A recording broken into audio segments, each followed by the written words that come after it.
Hello, and thank you for joining us for another episode of the Weekend Series Stories of Great Christians from Moody Institute. And we're going to listen to the sixth in a series of, I believe, 25 of the young evangelist D.L. Moody, who had left his house to go to Boston, work with his uncle, and now is in Chicago.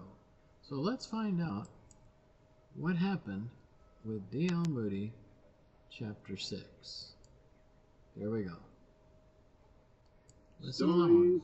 Pull up a chair, hit subscribe, and leave a comment.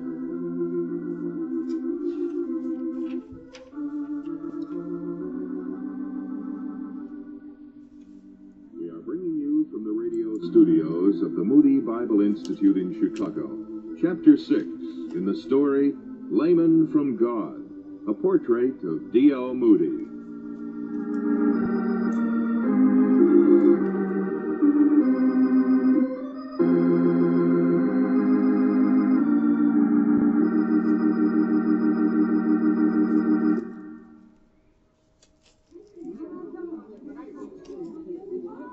D.L. Moody's capture ability with the street urchins of the Sands area of Chicago filled a Wells Street Mission Sunday School to the brim. Informed that they had more than enough students, the restless young man struck out on his own. The Sands area of Chicago is north of the Chicago River and close to the lake. Here the immigrants lived in the wood shanties and run-down buildings. The children lived on the streets, poorly clothed and often barefoot. It's no wonder they flocked in droves after their newfound friend, who never seemed to run out of missionary sugar, candy, apples, and oranges, and small pocket items. Here was a man who cared about them. I remember Mr. Moody. My name's Jimmy Sexton, and I was one of the original gang he captured for the Lord. We found Mr. Moody to be a most agreeable companion. He was good-humored and ready and witty in speech, although awkward in his selection of words. His personality was so winning we immediately swore allegiance to our newfound strange friend. Our boyish kidding pleased rather than annoyed him. Such is the time that we met on the shore of Lake Michigan. Mr. Moody, we ain't got enough room on this lawn. I see that, Jimmy. Well, some of you will have to sit on the sand. Yeah, but we'll get the seat of our pants wet. No, you won't, because I brought some newspapers. You see, I expected an overflow crowd. Very good, fellas. Already you're learning when I open the Bible, it's time for quiet.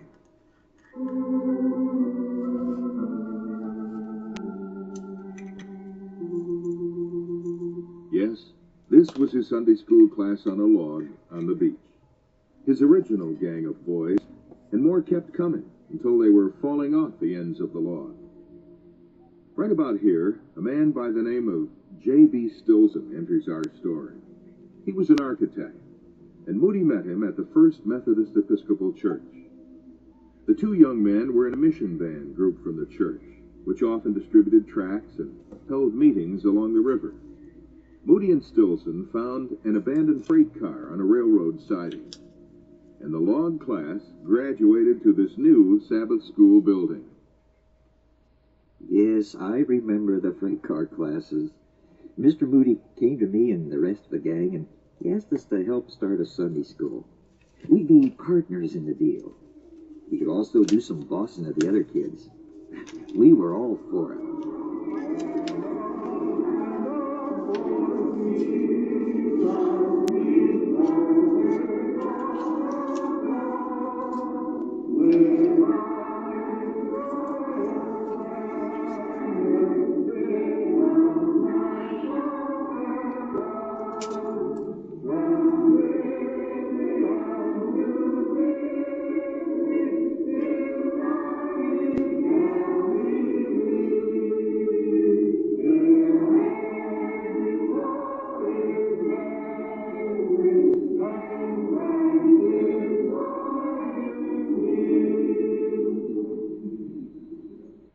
If you're not making $158,000 per year, but you'd like to, Now, gang, we got the story of old Daniel and the lion's den and how God saved Daniel because he obeyed God. Daniel had walked with God for many years.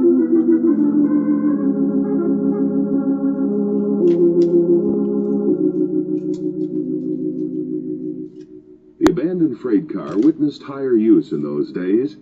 Every time the children got restless, which was every 2 or 3 minutes, they would sing. Stillson and others did the speaking, but not D.L. He did a little teaching. However, public speaking was out of the question. God would change that very shortly. Moody's Sabbath school was attracting attention and friends. One was a lawyer by the name of King, who came to see for himself how two-legged sardines were packed into the freight car. Mr. King found an old building called the Mansion House on Illinois Street, and the school packed up and moved once more. Now it was Thanksgiving Day, and Mr. Moody held a special service in the run-down, ramshackled old house. No gas light, just candles. D.L. sat in a chair holding a candle in one hand, a child in the other, and his Bible on his knee.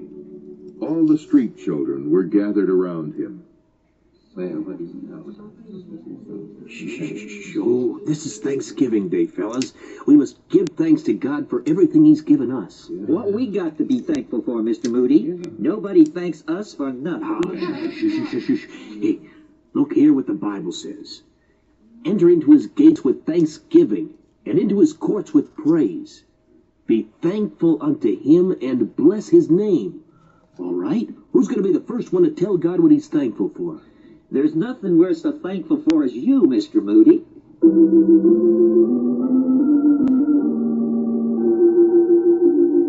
We don't know what D.L.'s reaction was to that remark, but we can imagine he had Thanksgiving in his heart for those children. Well, it got to be moving time again for the school. The growth rate was almost beyond belief, and Mr. Moody secured permission to use the North Market Hall. Remember, he was still working for the Lord only weekends and evenings. He had full-time employment during the business week as a commercial traveler for Henderson and Company. His testimony for Jesus Christ, however, was active 7 days a week. The Sabbath school moved to the North Market Hall, which was secured rent-free. Into this scene came John V. Farwell, a wealthy Christian merchant. This layman heard about the work and came to see for himself. It was customary in those days for men to address each other by their last names. Hello, Moody. Hello, Farwell. What are you doing here? Slumming? Not at all. Your work's becoming widely known, and I came to see for myself. Be my guest. Aren't there any chairs in this barn? Not a one. We all sit on the floor. You'll have all the chairs you need next Sunday, Moody. When I first met Mr. Moody, I found him to be a man not bound by usual human conventions. He used to be continuously late for class over at the First Methodist, and this irked me no end. Psst, Moody, over here.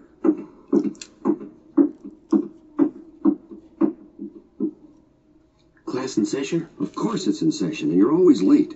What are you doing out here? Waiting for you to have a word about this lateness. Oh, have your word. It's most annoying to have you coming in late. Why can't you be here on time? Too busy drumming up scholars. Well, Moody went on to explain what he was doing, and then I went to see for myself. To say I was red-faced and embarrassed is to put it mildly. I never quite recovered from my rudeness to this great man of God. I decided to make my life count for Christ and the Lord's work like Moody was doing, and we became close and dear friends for the remainder of our lives. After the chairs arrived at the North Market Hall and they found out who did it, I was made superintendent. Can you imagine that? But make no mistake about it, Moody was the power behind the whole thing. He and he alone was God's dynamic layman pushing the whole thing.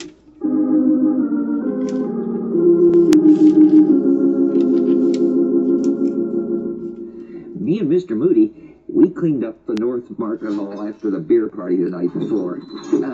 What a mess, and them parties made it worse. It was a lousy, disagreeable chore. But me and Mr. Moody, we were the guys who had done it. I hated it, but, well, somebody had to clean it up for Sabbath school at 2 o'clock. After we'd almost finished, he'd leave to get the kids rounded up. He always paid me with... Jimmy Sexton, you're a good fella. I don't know what I'd do without your help. Oh, thank you, Mr. Moody. I better finish up quick. Before you know it, there'll be 500 kids in here for Sabbath school.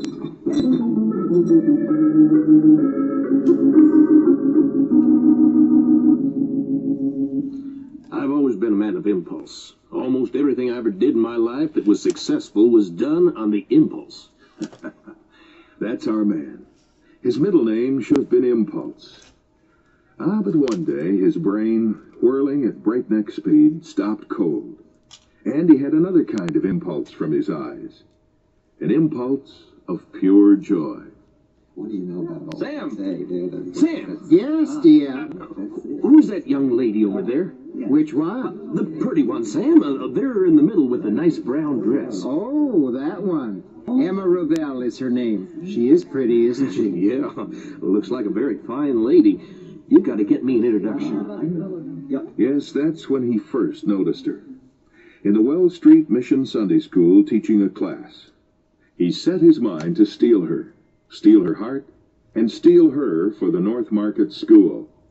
But first he needed an introduction. It was proper in those days. He got it and came calling.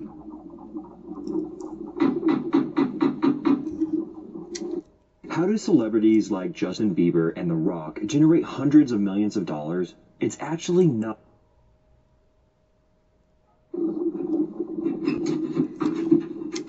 Good evening, Mr. Moody. Won't you come in, please? Thank you, Miss Ravel. Please come into the sitting room. First off, you gotta call me D.L. I despise the name Dwight, even though my dear mother and father give it to me. All right, dear. You may call me Emma. Please sit down. Oh, thank you. Emma? Yes? I'm a terrible busy man, with building Sabbath schools, working a regular job, visiting for new scholars, and one thing and another. I know. You understand? Of course I do. Then, you know I ain't got much time to come calling, but I want to see you lots, an awful lot. I understand perfectly, dear.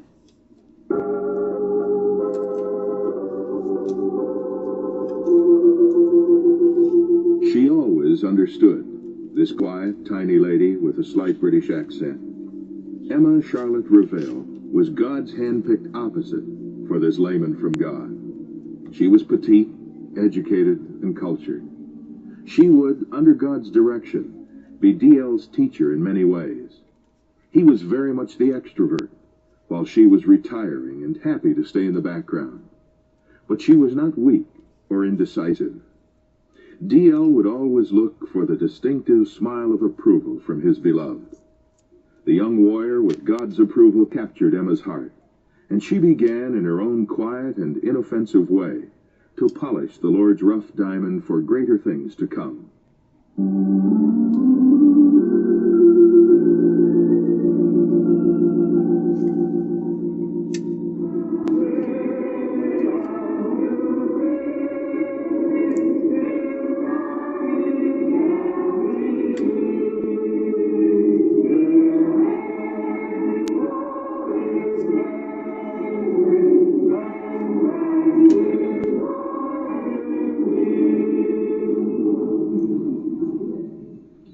Now, Mr. Moody will make some important announcements.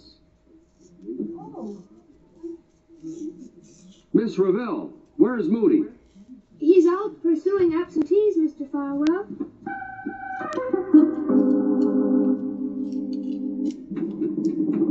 Mr. Moody! Mary, you led me a great chase. Why are you running from me? I didn't come to Sabbath school today. I know, little lady, and neither did your brother and sister. Now, what's the matter? Tell Mr. Moody. Mother's very sick, and I was trying to get help when I seen you coming. Why did you run from me? Don't you know I want to help you and your family? Don't you trust me? Oh, I trust you, Mr. Moody, but I was afraid you'd be mad at me. No, never. Come on, we'll get a doctor for your mother, and then all of you can go to Sabbath school.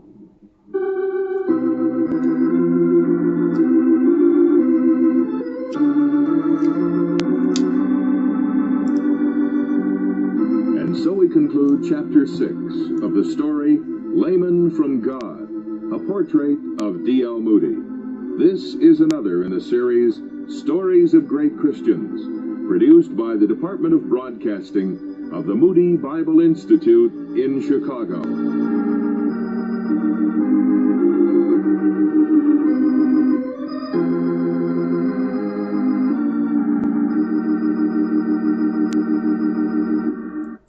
Well, it's quite a different take from when he started out, left home, and he went to his uncle, and his prime goal at that time was to become successful, independent, and make money.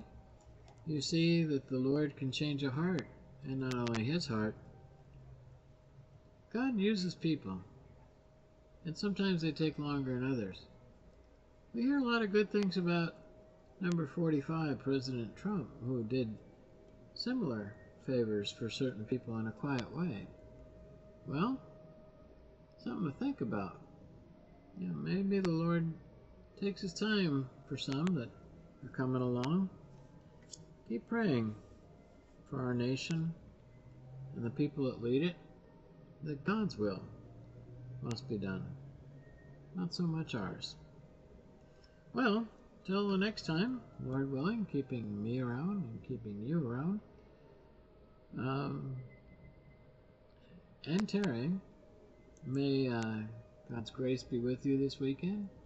May you serve him, praise him each and every day, and give him thanks. And till next time, till the rapture, we're both around. Tune in. I'll be here for you. God bless.